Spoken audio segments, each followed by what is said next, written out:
Assalamualaikum warahmatullahi wabarakatuh. Alhamdulillahi rabbil alamin.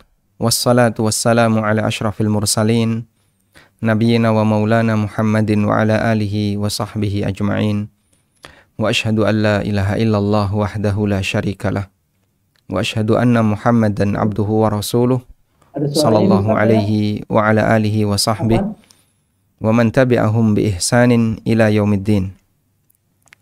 Alhamdulillah, puji syukur kita haturkan kehadirat Allah Subhanahu wa taala di kesempatan yang mulia ini di bulan Ramadan, hari yang ke-19, mendekati bagian akhir.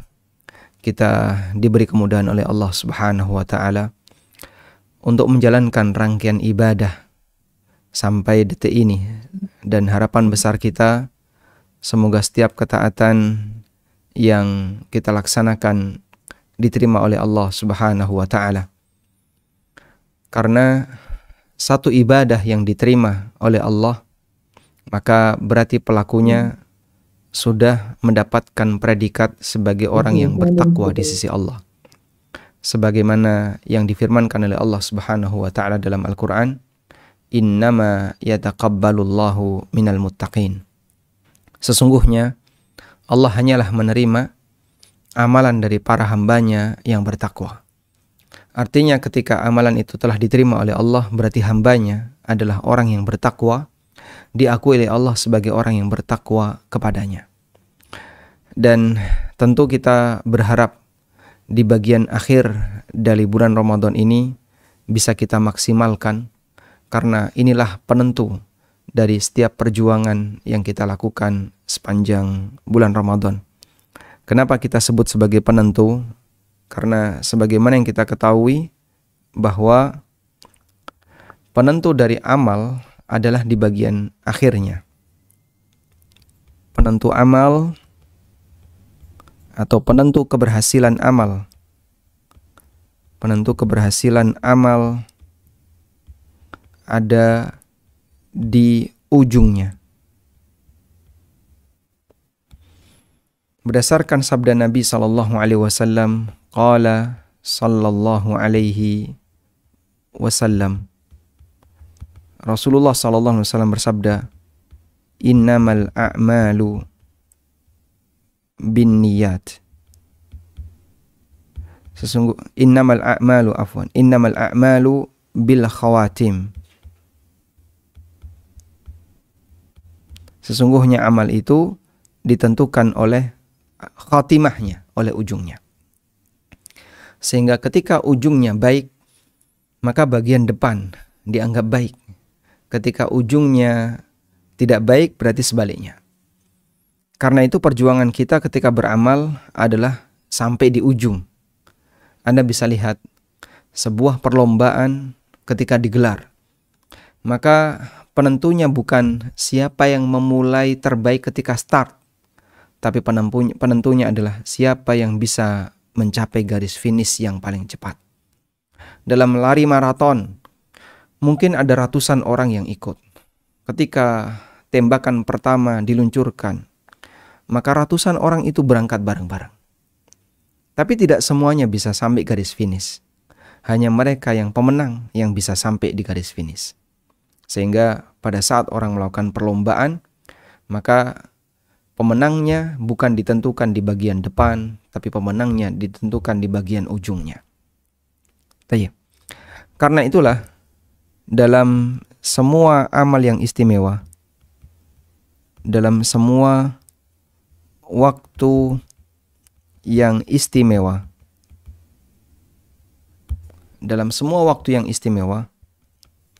bagian ujung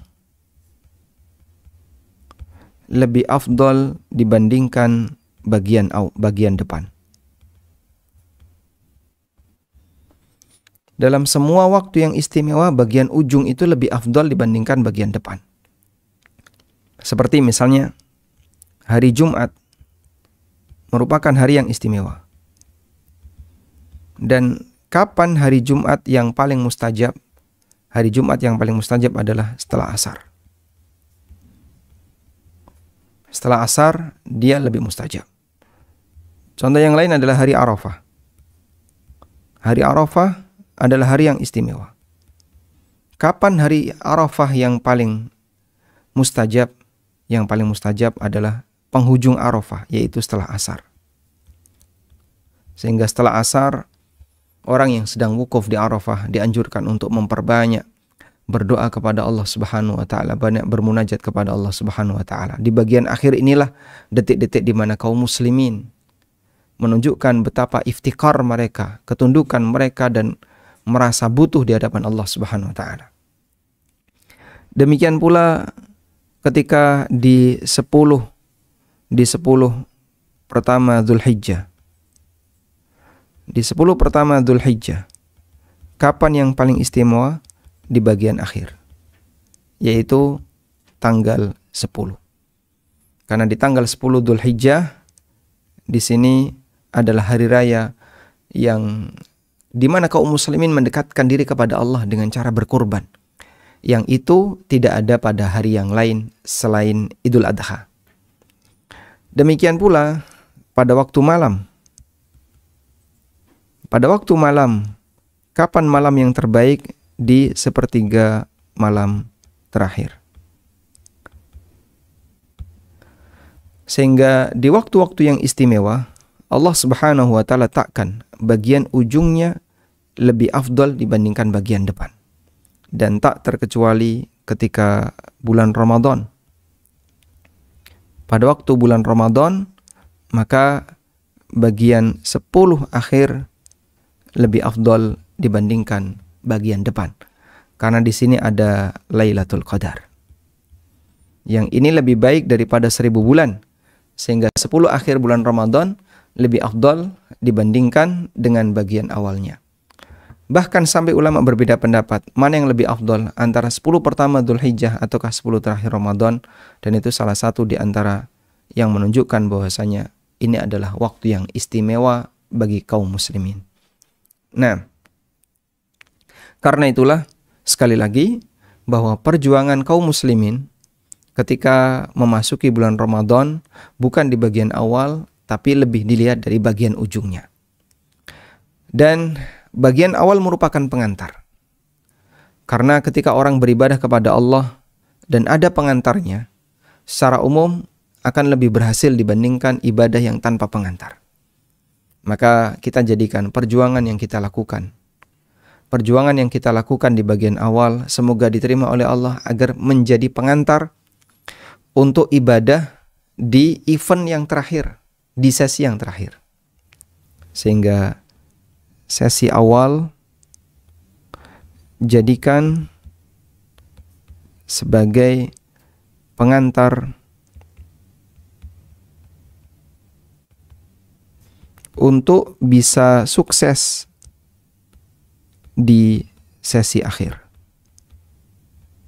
Artinya begini, seorang muslim ketika beribadah kepada Allah dengan baik di bagian awal, maka itu bisa dia jadikan sebagai tawassul, sebagai wasilah untuk berdoa kepada Allah agar nanti di bagian ujung dia bisa dimudahkan untuk beribadah kepada Allah. Karena bagian dari tawassul yang syar'i adalah tawassul dengan amal soleh. Anda bisa berdoa, Ya Rabbi, dengan semua ibadah yang aku kerjakan di bagian awal Ramadan, maka mudahkan aku untuk bisa mengerjakan di bagian akhirnya. Sehingga kita gunakan amal di bagian awal untuk bertawassul kepada Allah agar diberi kesuksesan di bagian akhir dari amal. Baik. Selanjutnya, kita akan melihat bagaimana sunnah Nabi SAW ketika memasuki 10 terakhir Ramadan.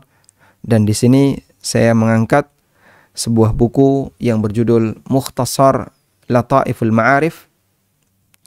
Yang kitab Lataiful Ma'arif adalah kitab yang isinya panduan amalan sunnah sepanjang setahun, karya Ibnu Rajab, Al-Hafidh Ibnu Rajab rahimahullahu ta'ala. Tayyib. Apa saja sunnah Nabi SAW ketika masuk 10 terakhir Ramadan? Disebutkan dalam Sahih Bukhari Muslim dari Aisyah radhiyallahu anha, beliau menceritakan Rasulullah SAW ketika memasuki 10 terakhir Ramadan, syadda mi'zarahu, beliau mengencangkan sarungnya. Yang ini merupakan kinayah, isyarat beliau menjauhi mubasyarah al-ahl. Beliau menjauhi bersama istrinya, menjauhi hubungan badan. Wa ahya lailahu wa aiqadha ahlahu. Beliau hidupkan malam itu dan beliau bangunkan para istrinya. Dan ini merupakan lafaz Bukhari.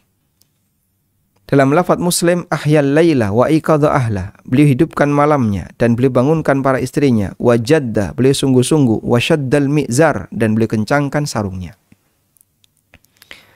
Kata wa fi riwayatin li Muslim anha, kata Aisyah dalam riwayat Muslim, qalat, Aisyah mengatakan, kana Nabiyyu sallallahu alaihi wasallam, Nabi sallallahu alaihi wasallam yajtahidu fil ashril awakhir. Beliau bersungguh-sungguh di 10 terakhir Ramadan, ma la yajtahidu fi ghairihi, yang itu tidak beliau lakukan di bulan yang lain. Aisyah juga mengatakan, atau juga disebutkan bahwasanya Nabi sallallahu alaihi wasallam yakhussul ashral awakhir. Nabi SAW mengkhususkan 10 terakhir Ramadan bi'amalin, dengan aneka amalan, la ya'maluha fi baqiyati syahr, yang itu tidak beliau lakukan di bulan yang lain. Di antaranya ihya'ul lail, menghidupkan malam. Jadi malam itu dominan tidak tidur. Dan ini bisa dipahami dengan tidak tidur semalam suntuk. Wa yuhtamal, atau dipahami yang dimaksud dengan ihya'ul lail, menghidupkan malam, adalah ihya'a ghalibihi, menghidupkan sebagian besar malamnya, dominan malamnya. Dan ini sebagaimana yang dinyatakan oleh Aisyah, ma a'lamuhu sallallahu alaihi wasallam qama lailatan hatta sabah. Aku tidak pernah mengetahui Nabi sallallahu alaihi wasallam qiyamul lail sampai pagi. Berarti kemungkinan besar di situ adalah dominan waktu malam dipakai untuk beribadah. Kemudian amal berikutnya, Nabi SAW menghidupkan atau menghidupkan malam itu dengan cara membangunkan istri beliau, keluarga beliau, untuk sholat di malam-malam 10 terakhir Ramadan, dan itu tanpa terkecuali, semuanya. Duna ghairihi minal layali, yang itu tidak dilakukan di malam yang lain. Kalau di malam yang lain beliau bangunkan Aisyah ketika mendekati subuh, ya Aisyah kumi wa autiri, ya Aisyah ayo bangun, salatlah witir. Itu kalau selain Ramadan. Kata Sufyan Ats-Tsauri, ahabbu ilayya, saya suka apabila sudah masuk 10 terakhir agar bersungguh-sungguh di malam hari, wa yastahidu fihi, bersungguh-sungguh dalam beribadah, wa yunhidha ahla, dan membangunkan keluarga, anak-anak untuk salat, in ataqu dzalika, kalau mereka bisa melakukan itu. Wa qad shahha, dan diriwayatkan dalam hadis yang sahih dari Nabi SAW, beliau mengetuk pintu rumah Fatimah dan Ali di malam hari, dan beliau mengatakan, ala takumani fatusallian, kenapa kalian enggak bangun untuk salat? Dan ini hadisnya hadis yang sahih fi sahihain. Dan beliau membangunkan Aisyah di waktu malam ketika beliau selesai tahajud dan ketika beliau hendak witir. Wa waradat targhibu fi iqadi ahadiz zaujain, dan terdapat motivasi untuk membangunkan ahadiz zaujain, pasangannya, sehingga istri bangunkan suami atau suami bangunkan istri, lis salati, untuk salat, wa nadhil ma' fi wajhihi, dan diperciki air di mukanya. Sebagaimana disebutkan dalam hadis sahih riwayat Bukhari Muslim, Nabi SAW bersabda, rahimallahu rajulan qama minal laili fasalla wa aiqadha ahlahu. Allah merahmati seorang suami yang bangun malam, kemudian dia salat, lalu dia bangunkan istrinya. Fa in abad, kalau istrinya enggak mau bangun, nadhaha fi wajhil ma', kemudian wajahnya diperciki dengan air. Wa rahimallahu imra'atan, dan Allah merahmati seorang wanita, qamat minal lail, yang dia bangun malam. Wa sallat, kemudian dia salat. Wa aiqadat ba'laha, kemudian dia bangunkan suaminya. Fa in aba, kalau suaminya enggak mau bangun, nadhaha fi wajhil ma, maka dia menyiramkan seember air di muka suaminya untuk membangunkan suaminya. Kerjasama yang baik dalam sebuah keluarga. Wa fil Muwatta, dan disebutkan dalam Muwatta bahwasanya Umar bin Khattab radhiyallahu anhu beliau salat di malam hari masya ayyusalli, masya Allahu ayyusalli, sesuai dengan yang Allah kehendaki. Artinya jumlah rakaatnya banyak. Sehingga ketika sudah mencapai pertengahan malam, beliau bangunkan istrinya untuk salat. Yaqulu lahum, beliau sampaikan kepada mereka, salat, salat. Wa yatlu hadhil ayah, dan beliau membaca firman Allah, wa'mur ahlaka bis salati wastabir 'alaiha. Perintahkan keluargamu untuk salat dan bersabarlah untuk selalu menjaga tradisi ini, menjaga budaya baik ini, yaitu salat. Kanat imra'atu Hubaib Abi Muhammad taqulu lahu bil-lail. Istrinya Hubaib Abu Muhammad mengatakan kepada suaminya di waktu malam, qad dhahaba al-lail, malam telah berlalu, wa baina aydina tariqun ba'id, di depan kita ada jalan jauh, wa zaduna qalil, sementara bekal kita masih sedikit, wa qawafilus salihin qad sarat quddamana, sementara orang-orang saleh, kafilah-kafilah orang saleh telah menempuh perjalanan jauh di depan kita. Wa nahnu qad baqina, sementara kita ketinggalan di sini. Masya Allah. Ini wanita salihah yang lebih rajin ibadah daripada suaminya, sampai beliau memotivasi suaminya dengan seperti itu. Kafilah-kafilah sudah berangkat jauh mendahului kita, orang-orang saleh, kita masih ketinggalan di sini. Ya naimam bil laili kam tarqud, qum ya habibi qad danal mau'id. Wahai yang tidur di malam hari, berapa lama kamu tidur?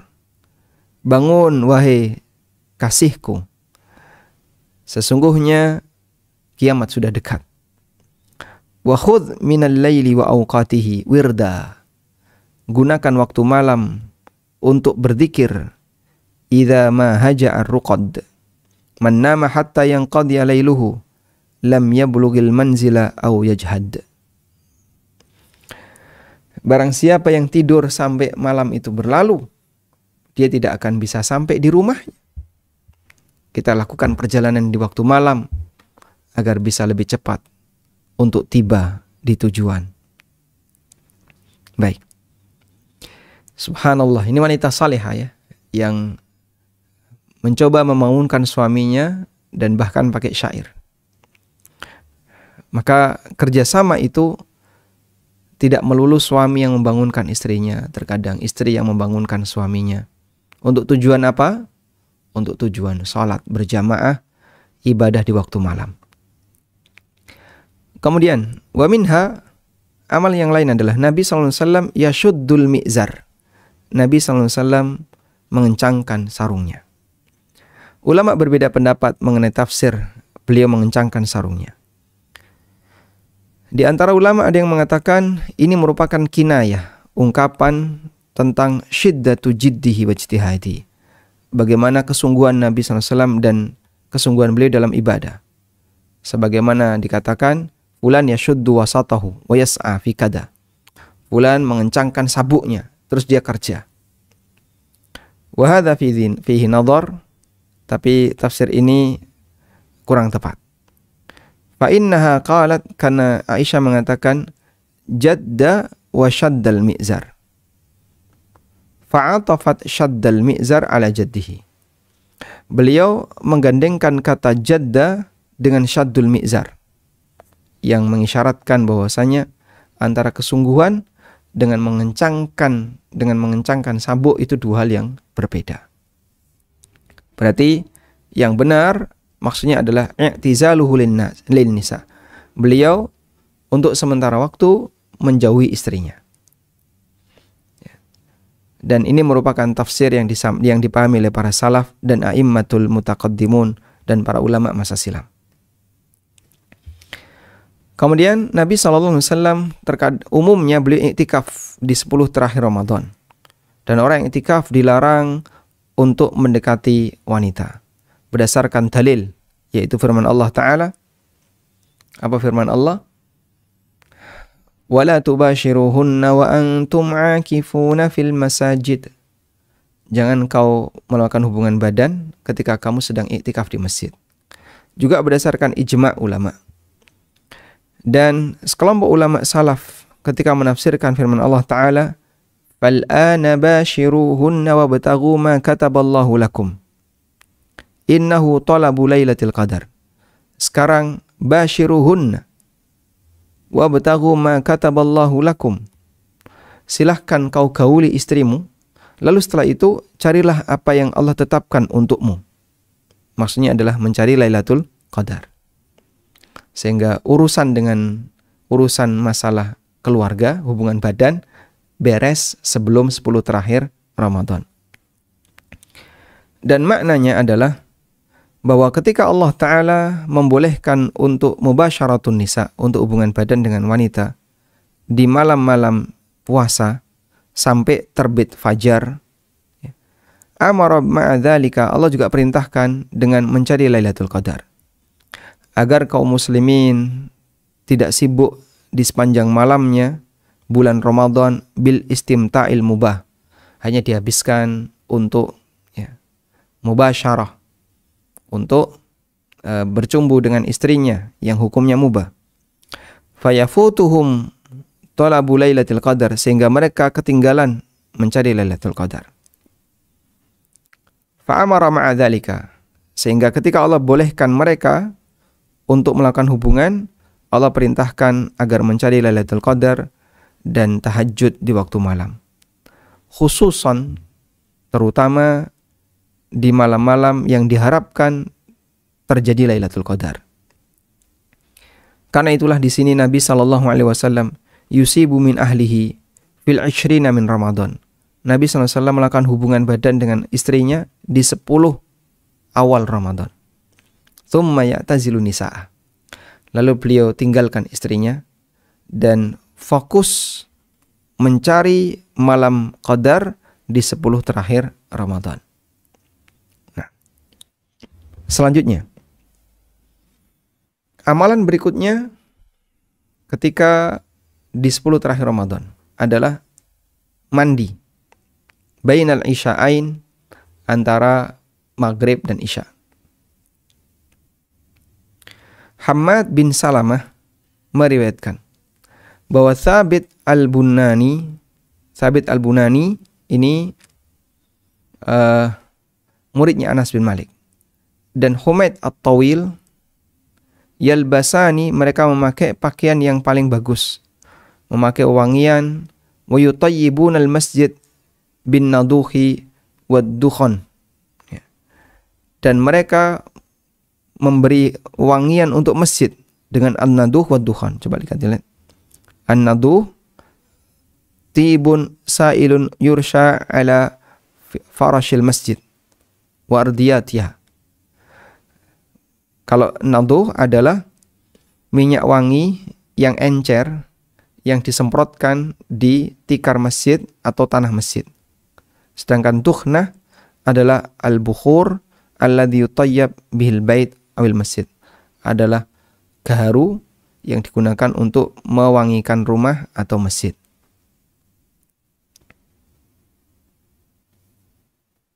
Ya. Dan seperti ini adalah praktek yang dilakukan oleh orang soleh di masa silam. Sehingga ada bukhur, ya, ada asap bukhur yang dikelilingkan di masjid. Fil lailatil lati turja fiha Lailatul Qadar, di malam yang diharapkan itu merupakan Lailatul Qadar. Wa qala Thabit al-Bunani, kata Thabit al-Bunani, Tamim ad-Dari memiliki baju yang dibeli dengan harga 1000 dirham. Yang beliau pakai di malam yang diharapkan itu adalah Lailatul Qadar. Jadi semangat orang masa silam ketika mereka mengejar Lailatul Qadar itu sambil dandan. Badannya dibuat seger, wangi, pakaiannya bagus, sehingga seolah-olah malam itu ibarat hari raya. Dan itu rame-rame seperti itu. Di rumah ini menyala, rumah ini nyala, rumah ini nyala. suasananya bukan suasana malam, tapi lebih kepada suasana siang.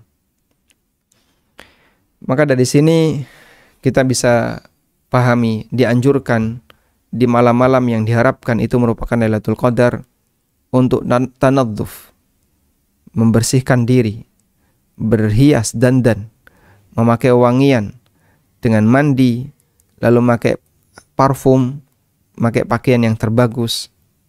Kama yushra'u dzalika fil Juma', sebagaimana itu disyariatkan ketika Jumatan dan saat hari raya. Demikian pula disyariatkan untuk menggunakan pakaian yang terbaik di semua salat. Sebagaimana yang Allah firmankan, khudzu zinatakum inda kulli masjidin. Gunakan perhiasan kalian ketika ke masjid. Ibnu Umar mengatakan, Allahu ahaqqu ayyutazayyana lah. Allah adalah zat di mana kalian lebih berhak untuk berhias di hadapannya. Wa yurwa anhu marfu'an, dan juga diriwayatkan dari Nabi SAW secara marfu'. Dan berhias secara lahiriah, secara zahir, tidaklah sempurna kecuali diiringi dengan perhiasan batin. Berhias secara batin adalah dengan bertaubat, kembali kepada Allah Ta'ala, dan membersihkan batin dari kotoran-kotoran dosa. Wa audariha, dan apapun yang bisa memberikan mudarat bagi hati. Karena perhiasan lahiriah, tapi batinnya kosong, la tughni syai'an, enggak bermanfaat sama sekali. Allah Ta'ala berfirman, Ya bani Adam qad anzalna alaikum libasa yuwari sawatikum warisha. Wahai bani Adam, aku telah turunkan untuk kalian pakaian yang menutupi aurat kalian, sawatikum, warishan, dan sebagai perhiasan bagi kalian. Walibasut taqwa dzalika khair, tapi pakaian takwa itu lebih baik. Sehingga ketika Allah menyebut di bagian awal nikmat pakaian berupa pakaian lahiriah, lalu Allah sebutkan pakaian takwa itu terbaik. Dan yang dimaksud pakaian takwa itu terbaik adalah perhiasan batin lebih indah daripada perhiasan lahir. Maka kalau orang hanya memperhatikan perhiasan lahiriah, tapi dia tidak menghiasi batinnya, gak ada nilainya. Dzalika min ayatillahi la'allahum yadzakkarun. Itulah ayat-ayat Allah agar mereka mengambil pelajaran. Idza al-mar'u lam yalbath thiyaban minat tuqa taqallaba uryanan wa in kana kasiyah. Ada ungkapan, apabila seseorang tidak menggunakan pakaian takwa, maka hakikatnya dia telanjang meskipun dia pakai baju. Selanjutnya, la yasluhu limunajatil muluk. Seseorang ketika hendak menyampaikan sesuatu kepada raja, fil khulwat, di kesendirian, hanya berdua dengan raja, itu tidak boleh dilakukan illa man zayyana zahirahu wa batinahu wa tahharahuma, kecuali dia telah mengkondisikan dengan membersihkan lahir batinnya. Terlebih Malikul Muluk, raja di raja, yang mengetahui lahir batin, mengetahui yang tersembunyi, mengetahui lahir batin hamba. Dia tidak melihat bagian permukaan saja, tapi dia melihat hati dan amal kalian. Sebagaimana disebutkan dalam hadis riwayat Muslim.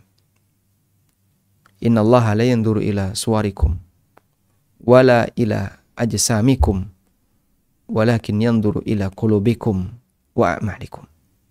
Allah tidak melihat muka kalian, jasad kalian, tapi yang Allah lihat adalah hati dan amal perbuatan kalian. Faman waqafa baina yaday, maka siapa yang menghadap di hadapan Allah, falyuzayyin lahu dhahirahu bil libas wa batinahu bil libasit taqwa. Hiasilah lahiriahnya dengan pakaian yang bagus dan batinnya dengan takwa. Baik. Selanjutnya, amal berikutnya adalah al-i'tikaf. I'tikaf secara bahasa artinya berdiam diri. Allah Subhanahu wa taala menyebut orang yang semedi di depan berhala itu dengan i'tikaf. Allah taala berfirman, "Wa ma hadhihi at-tamathilu allati antum laha 'akifun." Idh qala li abihi wa qaumi. Ingatlah ketika Ibrahim mengatakan kepada ayah dan kaumnya. Ini ada di surat Al-Anbiya ayat 52.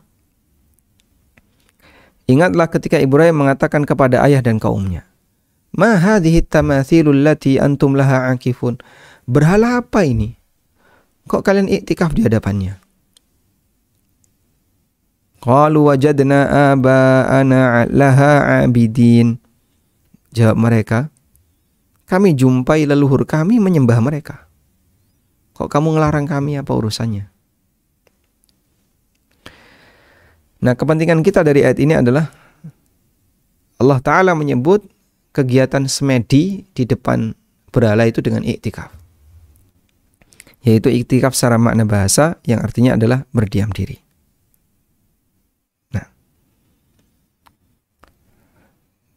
Dalam Sahih Bukhari Muslim dari Aisyah radhiyallahu anha, Nabi SAW i'tikaf di 10 terakhir Ramadan hatta tawaffahullah, sampai Allah wafatkan beliau. Dan dari Abu Hurairah radhiyallahu anhu yang diriwayatkan oleh Bukhari, Rasulullah SAW i'tikaf di setiap Ramadan selama 10 hari. Falamma kana al-'amu alladhi qubida fihi, di tahun ketika beliau diwafatkan, i'takafa 20, boleh i'tikaf 20 hari. Yaitu di tahun berapa? 10 Hijriah. Karena beliau meninggal di tahun 11 Hijriah, Rabiul Awal. Berarti di tahun 11 beliau tidak berjumpa dengan Ramadan. Maka di Ramadan 10 Hijriah beliau i'tikaf 20 hari. Dan beliau i'tikaf di 10 terakhir Ramadan karena allati yutlabu fiha Lailatul Qadar qat'an, agar bisa mencari Lailatul Qadar li ashghalihi wa tafrighan li balihi wa takhalliyan li munajati rabbih, agar bisa mengosongkan kegiatan hanya untuk bermunajat kepada Allah Ta'ala, mengingat Allah dan berdoa kepadanya. Wa kana sallallahu alaihi wasallam yahtajiru hasiran yatakhalla fiha anin nas. Dan Nabi SAW memasang tenda, ya, bentuknya bukan seperti kemah ya, tapi pembatas kain, agar beliau bisa menyendiri dan tidak kumpul dengan masyarakat. Fala yukhalituhum wala yashtaghilu bihim, sehingga beliau tidak kumpul bersama mereka dan tidak sibuk dengan mereka. Karena itu Imam Ahmad berpendapat bahwasanya orang yang iktikaf tidak dianjurkan untuk kumpul dengan jamaah. Dianjurkan untuk sendiri-sendiri. Hatta wala li ta'limi ilmin, bahkan termasuk untuk kegiatan belajar. Atau iqra'u Qur'anin, atau membacakan Al-Qur'an. Sini, saya bacakan Al-Qur'an, kamu dengerin. Enggak, masing-masing sendiri-sendiri. Balil afdal, yang paling afdal adalah lahul infirad, dia menyendiri binafsihi, sendirian. Wat takhallil bimunajati rabbih, dan menyendiri untuk bermunajat kepada Allah Ta'ala, berzikir dan berdoa kepadanya. Maka khulwah, bentuk menyendiri yang disyariatkan untuk umat ini adalah i'tikaf di masjid. Terutama di bulan Ramadan, terutama di 10 terakhir dari Ramadan, sebagaimana yang dilakukan oleh Nabi Sallallahu Alaihi Wasallam. Baik, jadi begini. Dalam agama itu ada ritual semedi. Yang ini adalah bentuknya menyendiri. Dan ini ada dalam semua agama. Termasuk Hindu, Buddha, mungkin Konghucu juga ada, Nasrani juga ada, menyendiri. Dia semedi menyendiri. Maka Islam mengajarkan ini dalam bentuk i'tikaf. Secara model sama, meskipun hakikatnya jauh berbeda. Karena i'tikaf ini adalah ibadah untuk Allah, sedangkan semedi ibadah untuk selain Allah. Dan bahkan mereka yang ateis mengakui bagian dari cara menenangkan jiwa adalah dengan senam yoga. Ya, akhirnya mereka melakukan senam yoga di tempat-tempat yang sejuk, tempat-tempat yang sepi, untuk beribadah kepada apa yang dia yakini, meskipun dia juga nggak punya keyakinan, kosong dari Tuhan. Masya Allah. Sehingga salah satu di antara cara untuk menguatkan mental adalah dengan menyendiri. Maka menyendiri ini fungsinya apa? Untuk penguatan mental.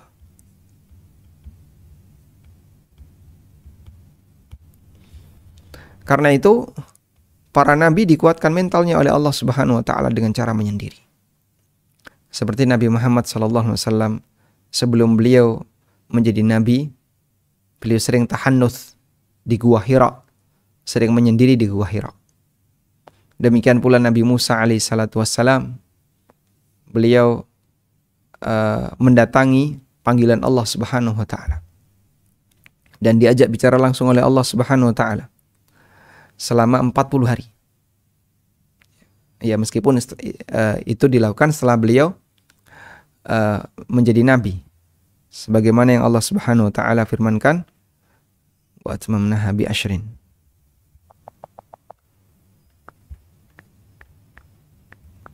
Di surat Al-A'raf ayat 142. Wa wa'adna Musa 30 lailatan wa atmamnaha bi asyrin. Fatamma miqatu rabbih 40 lailah. Dan kami mengadakan perjanjian dengan Musa selama 30 hari. Dan beliau sempurnakan dengan tambah 10. Sehingga totalnya jadi 40 malam. Masya Allah.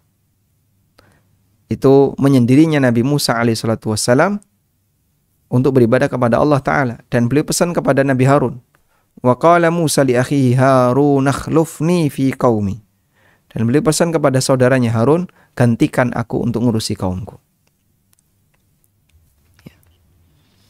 Sehingga amal ini adalah amal yang istimewa karena fungsinya untuk penguatan mental.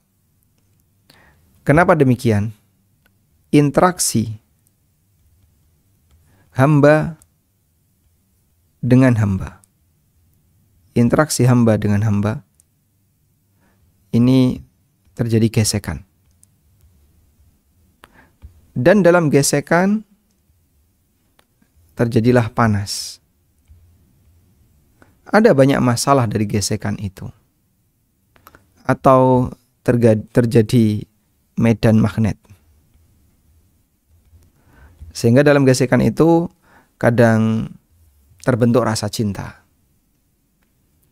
Intinya berawal dari interaksi, adanya gesekan antara hamba dengan hamba. Maka semua ini memicu masalah. Dan keberadaan masalah itu melemahkan batin.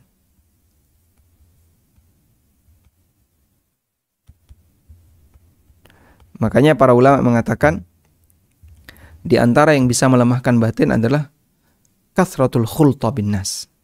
Terlalu sering kumpul sama orang. Sehingga dia itu nggak betah kalau sendirian. Keluar rumah, terus kumpul-kumpul, ada orang duduk ikut ngumpul. Kalau nggak ada temannya dia nggak betah. Masya Allah. Padahal para ulama itu lebih senang menyendiri daripada kumpul sama orang. Abdullah bin Mubarak itu pernah ditanya, ala tastauhish? Apakah anda tidak merasa kesepian? Karena jarang untuk kumpul sama orang. Lalu beliau mengatakan, wa kaifa astauhish wa ana ma'a ashabin Nabi SAW. Bagaimana saya merasa kesepian sementara saya bersama para sahabat? Dan yang dimaksud adalah membaca kitab-kitab hadis, yang ketika membaca kitab hadis itu beliau menjumpai an Abi Hurairah, an Ibni Umar, an Jabir qala fulan qala Anas. Dan kata Abdullah bin Mubarak, saya bersama mereka. Bersama Abu Hurairah, bersama Anas bin Malik, bersama Jabir, bersama Ibnu Abbas dan sahabat yang lainnya dengan membaca hadis. Masya Allah. Makanya para ulama secara umum mentalnya lebih kuat karena mereka adalah orang yang lebih banyak menyendiri dan tidak banyak berinteraksi dengan masyarakat. Interaksi dibutuhkan dan itu dilakukan sesuai kebutuhan, tapi tidak berlebihan. Karena itu bisa melemahkan mental. Maka keberadaan iktikaf fungsinya adalah untuk penguatan mental. Selama 11 bulan 20 hari kita berinteraksi dengan banyak orang. Maka khusus di waktu 10 hari terakhir Ramadan, Anda gunakan untuk bermunajat dengan Allah, membatasi interaksi dengan orang, agar menguatkan bagi mental, menguatkan batin. Makanya kalau i'tikaf, jangan malah nambah teman. Keliru. Ada orang misalnya, i'tikaf di masjid mana? Ini ada program i'tikaf di Masjid Nurul Iman Blok M, di Masjid Nurul Amal, di masjid ini. Pulang, gimana pengalaman i'tikafnya? Wah, saya jadi banyak teman baru. Masya Allah. Ya. Berarti i'tikafnya kemungkinan nggak berhasil. Karena i'tikaf justru malah nambah kenalan. Nah, saya pernah lihat ya, waktu di Masjidil Haram. Jadi teman-teman Indonesia kan kumpul gitu di satu titik ketika i'tikaf. Ya sudah ngobrol, Masya Allah. Ya tak tinggal. Ini komunitas kayak gini tidak benar. Ya. Seharusnya i'tikaf bukan seperti itu. Jadinya tidak berkualitas karena terlalu banyak ngobrol. Maka i'tikaf berkualitas adalah yang fokus menyendiri. Sehingga kalau mau i'tikaf maksimal, fokus menyendiri. Cari pojok atau mana yang jarang orang menghampiri, agar kita bisa lebih maksimal ketika i'tikaf. Selanjutnya, sehingga makna i'tikaf secara hakiki adalah qat'ul alaik anil khalaik, memutus hubungan dari semua makhluk, littisali bi khidmatil khaliq, agar nyambung untuk berkhidmah di hadapan Khalik. Wa kullama qawiyat al-ma'rifatu billah, ketika ma'rifah dengan Allah itu semakin kuat, wal mahabbatu lahu wal unsu bihi, kecintaan dia kepada Allah dan dia merasa tenang dengan Allah, awrathat sahibahal inqita'a ila Allah ta'ala bil kulliyah ala kulli hal, maka itu akan menyebabkan pelakunya bisa fokus kepada Allah Ta'ala 100% apapun keadaannya. Masya Allah. Inilah yang dicari. Membangun kedekatan dengan Allah Subhanahu wa Ta'ala. Kedekatan dengan Allah. Ta'alluqul qalbi billah. Ketergantungan batin dengan Allah Ta'ala. Dengan cara i'tikaf. Di saat orang itu bermunajat. Mungkin dia punya masalah. Dia adukan kepada Rabb-Nya. Mungkin ada sesuatu yang membingungkan dirinya. Dia adukan kepada Rabb-Nya. Sehingga dia membangun kedekatan dengan Allah. Merasakan indahnya kesendirian. Hanyut dalam doa yang dia baca. Hanyut dalam kedekatan dia kepada Allah Subhanahu wa Ta'ala. Itulah hakikat i'tikaf yang sebenarnya.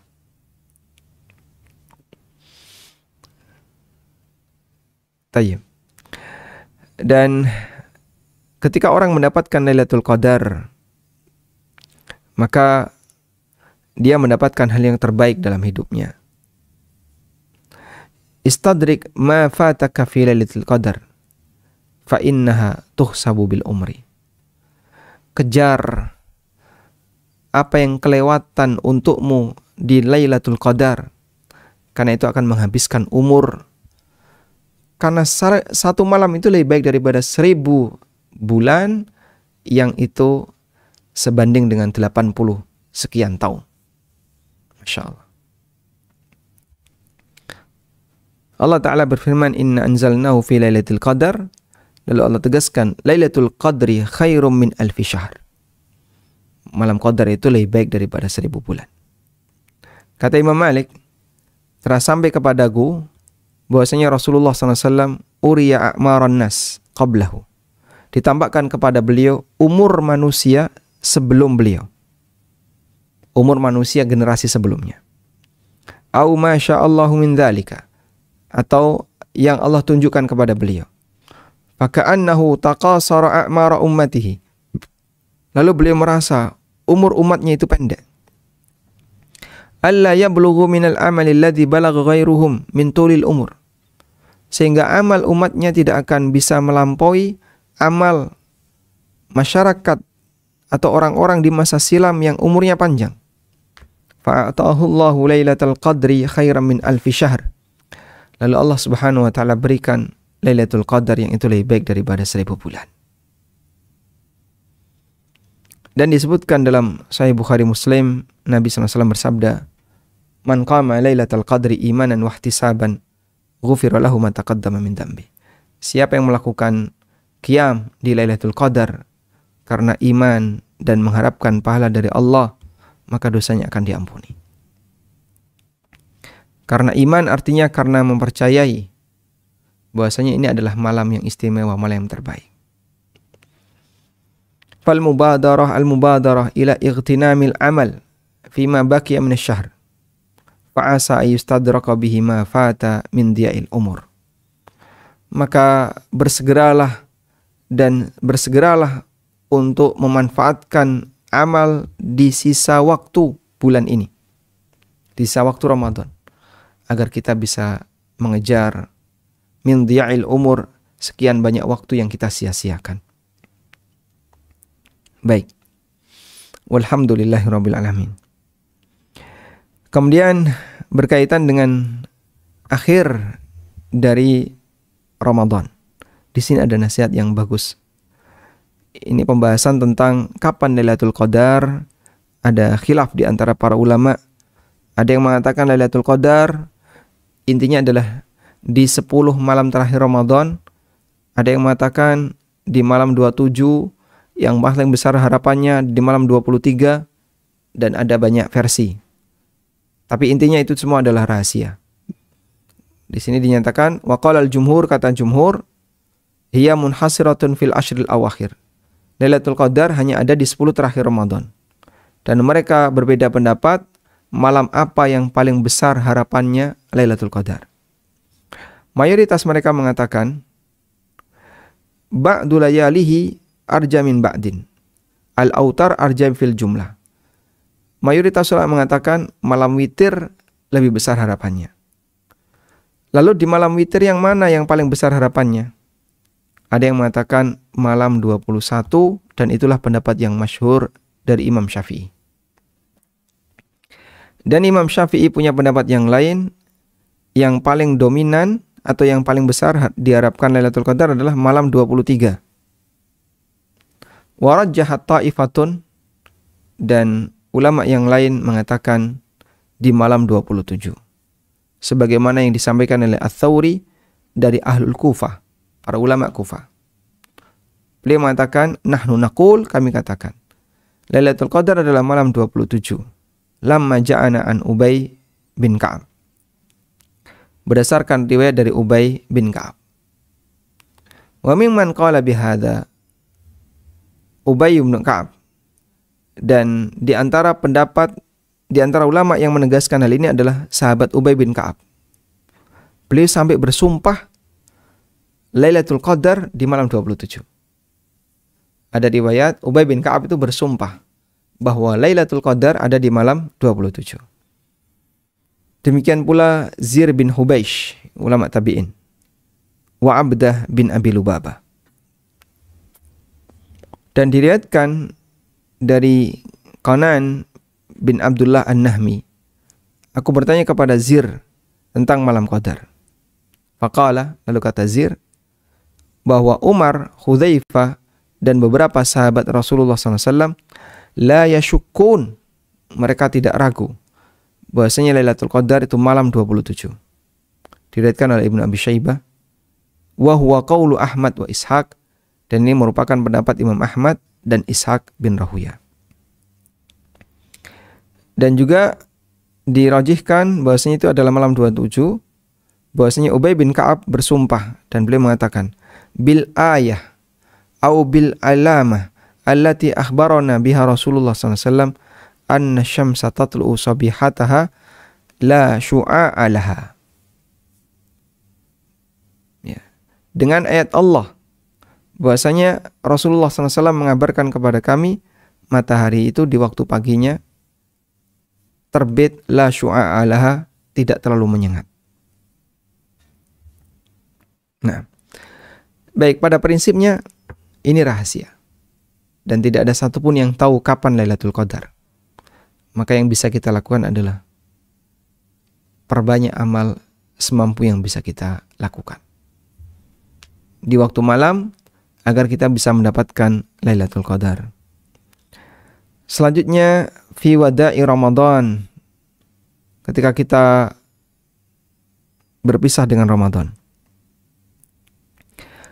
Pada saat berpisah dengan Ramadan, maka yang bisa banyak diharapkan adalah istighfar kepada Allah Subhanahu wa taala. Perbanyak untuk istighfar kepada Allah Subhanahu wa taala, karena di antara yang disyariatkan seusai beramal adalah istighfar. Nah, di sini.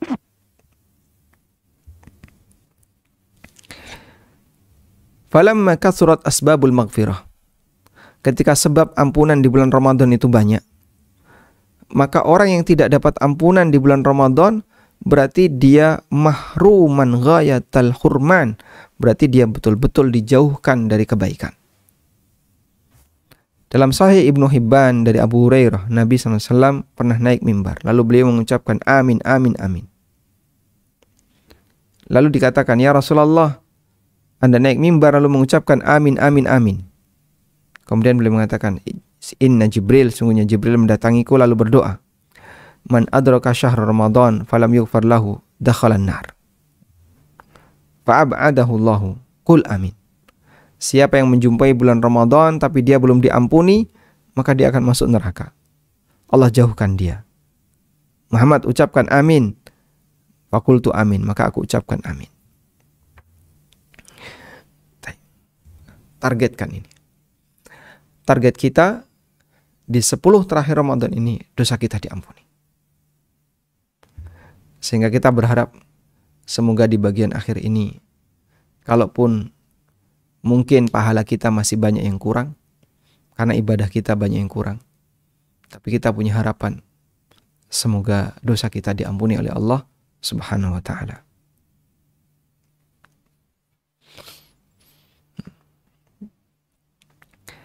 Dan di sini ada banyak sekali pesan-pesan yang disampaikan oleh para ulama terkait harapan ampunan dari dosa.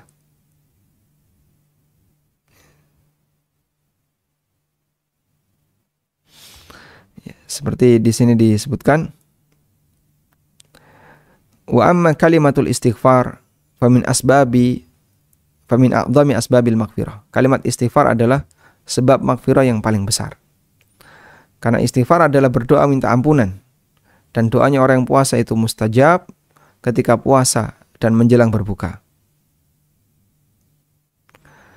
Qala Al-Hasan, kata Al-Hasan Al-Basri, aktsiru minal istighfar, perbanyaklah istighfar.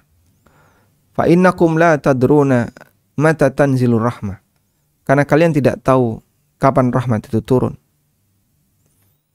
Wa qala Luqman ibnihi, Luqman mengatakan kepada putranya, wahai putraku, awwid lisanakal istighfar, biasakan lisanmu untuk beristighfar. Fa inna lillahi sa'atin la yaruddu fihinna sa'ilan, karena Allah Ta'ala memiliki beberapa waktu di mana Allah tidak akan menolak orang yang berdoa. Dan masih banyak yang lain pesan untuk istighfar, maka kita akhiri Ramadan ini dengan banyak istighfar kepada Allah Subhanahu wa taala. Demikian yang bisa kita sampaikan, semoga bermanfaat. Wassallallahu ala nabiyyina Muhammadin wa ala alihi wa sahbihi wasallam. Masya Allah. Jazakallahu khairan Ustaz atas materi yang disampaikan. Ini ada beberapa pertanyaan yang sekiranya akan saya utarakan, Ustaz. Yang pertama, pertanyaannya adalah bagaimana dengan seorang wanita, Ustaz? Apakah diperbolehkan iktikaf di masjid di 10 malam terakhir? Nah, wanita diperbolehkan untuk iktikaf di masjid di 10 malam terakhir dengan ketentuan, satu, tidak boleh safar. Yang kedua, aman dari fitnah, sehingga cari masjid yang terpisah antara laki dan wanita. Dan yang ketiga, dengan memperhatikan norma bahwa keluar malam itu kurang sopan bagi wanita, maka sebaiknya persiapan iktikaf di waktu maghrib sudah berangkat. Kemudian mereka tidur di masjid dan tidak keluar, dengan ketentuan ada temannya. Kalau nggak ada temannya, sendirian Pak Ustadz, yang lain laki-laki, jangan, kalau begitu pulang. Ketika tidak ada kesempatan seperti itu, maka sebaiknya pulang. Tapi kalau ada temannya, nggak, di sini rame, ada banyak immahat, ibu-ibu ikut iktikaf, maka silakan Anda bertahan untuk iktikaf. Wallahu a'lam. Jazakallahu khairan atas jawabannya, Ustaz. Ini ada pertanyaan kembali. Katanya tidak dipungkiri iktikaf yang dilakukan Rasulullah itu kan sepertinya 24 jam, Ustaz, ya. Artinya menyendiri di masjid 24 jam. Terus bagaimana dengan orang yang hanya beriktikaf dari menjelang maghrib sampai subuh saja, karena mungkin siang harinya beliau bekerja begitu. Jadi ada bicara ideal, ada bicara batas minimal. Kalau bicara ideal, 10 hari itu nggak keluar masjid. Kalau kita bicara ideal, sehingga nggak putus dia. Kecuali untuk hajah annas, untuk hajah, untuk kebutuhan yang menjadi bagian primer manusia. Seperti buang hajat, makan, minum, dan seterusnya. Apabila tidak ada yang melayani di dalam. Kalau sekarang kan toilet ada di masjid. Dulu toilet itu di luar. Sehingga Aisyah radhiyallahu anha ketika mau buang hajat, beliau masuk rumah. Pulang masuk rumah. Kemudian balik lagi ke masjid. Kalau sekarang orang bisa hanya di toilet dekat masjid atau yang bahkan nempel dengan masjid. Kalau mau maksimal, yang paling sempurna 10 hari nggak keluar. Tapi kalau mau iktikaf yang hanya sebatas sah, gimana Pak? Ulama beda pendapat. Berapa batasan minimal? Ada yang mengatakan minimal semalam. Kalau kurang dari semalam tidak bisa. Ada yang mengatakan minimal sesaat boleh. Sehingga batasan kapan iktikaf minimal ada khilaf di antara para ulama. Wallahu a'lam. Jazakallahu khairan, Ustaz. Ini ada pesan ini dari tim pasnya. Kajian kita hanya sampai jam 1:30, 13.30. Mungkin satu aja mungkin pertanyaannya. Bagaimana dengan iktikaf di ini, Ustaz, yang terakhir? Iktikaf di selain masjid jami, Ustaz. Apakah diperbolehkan misalnya di musola? Musola itu termasuk masjid. Jadi masjid itu ada masjid jami, ada masjid jamaah. Masjid jami adalah masjid yang dipakai untuk Jumatan.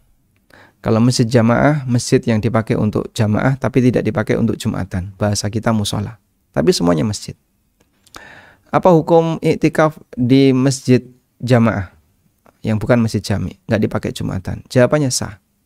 Hanya saja nanti dia harus sering keluar karena Jumatan. Jadinya putus iktikafnya itu. Semakin tidak putus makin bagus. Makanya dianjurkan, kenapa iktikaf berada di masjid jami, biar nggak kemana-mana, berada di situ terus. Sehingga diupayakan iktikaf itu lebih banyak berada di tempat. Dan kurangi kegiatan yang menyita kesempatan Anda untuk berada di dalam masjid. maka mungkin mandinya dikurangi, sehari cuma sekali. Bahkan bila perlu, ya, kalau bisa jarang ke toilet misalnya. Jadi konsekuensinya makannya juga dikurangi, sehingga jarang ke toilet. Minumnya juga dikurangi, jarang ke toilet. Ya jadinya, wah, ngajari nggak sehat ini ustadznya.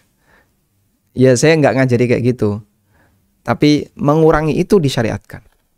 Maka bantu dengan puasa, dengan cara sebisa mungkin kurangi model-model sering buang air. Dan dulu para ulama ada yang semalam suntuk nggak ke toilet, dan bahkan semalaman nggak ngentut.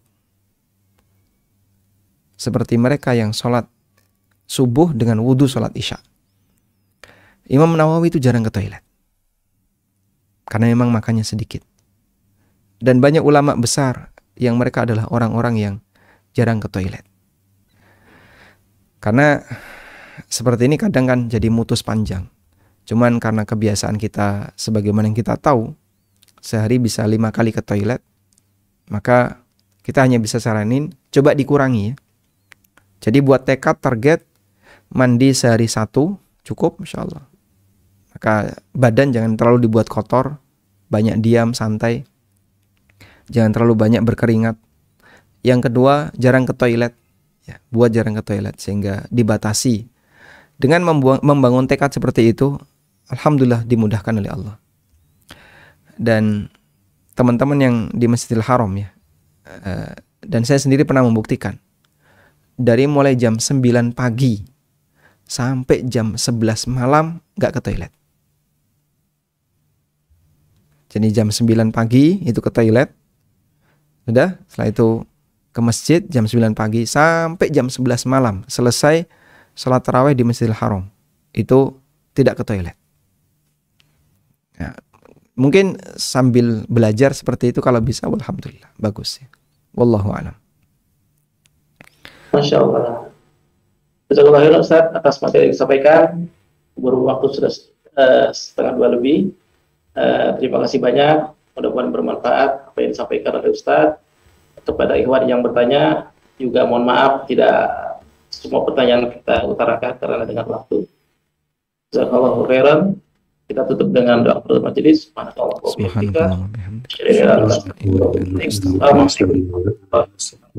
Waalaikumsalam warahmatullahi wabarakatuh. Jazakallahu khairan Ustaz. Jazakallahu khairan, baik, kami pamit. Nah.